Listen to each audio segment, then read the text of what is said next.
Greetings and salutations. I am Robert Vincent Brannum.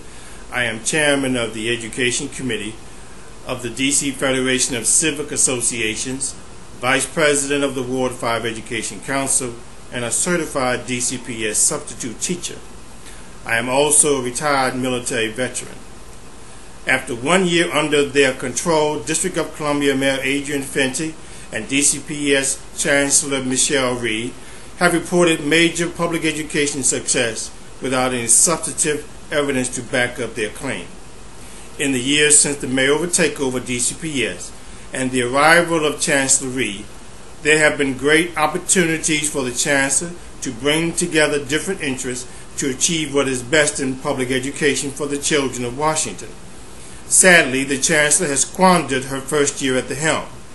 During her first year, there have been lawsuits, protests by community education advocates, unions, and at least one opposing local newspaper editorial.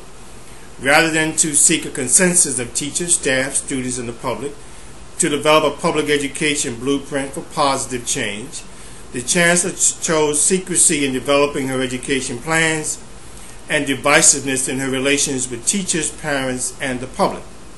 It seems Chancellor Rhee gleefully goes about the task of antagonizing the general public and members of the D.C. City Council.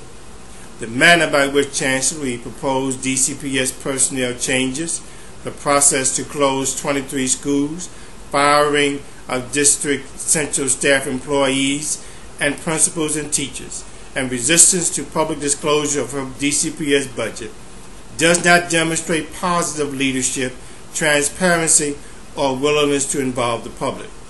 Despite well-spoken speeches about improving district public education, the Chancellor has yet to come up with an education vision and a long-term strategy to improve district public education.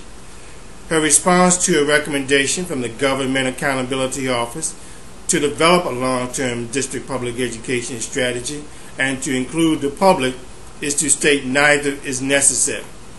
It is pointless to repeat the current state of district public education.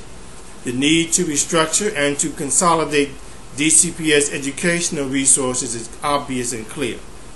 No one has argued there is not a need to change or to revitalize district public education. However, it is useless, counterproductive, and wrong for Chancellor Rhee to call those who question her methods as opposing high-quality public education. DCPS needs change. However, change for the sake of change without thought and proper planning can prove to be problematic. After Chancellor Rhee's first year, the diagnosis of DCPS is unchanged, the prognosis for DCPS is more unsettled, and her skills as a leader in public education are questionable.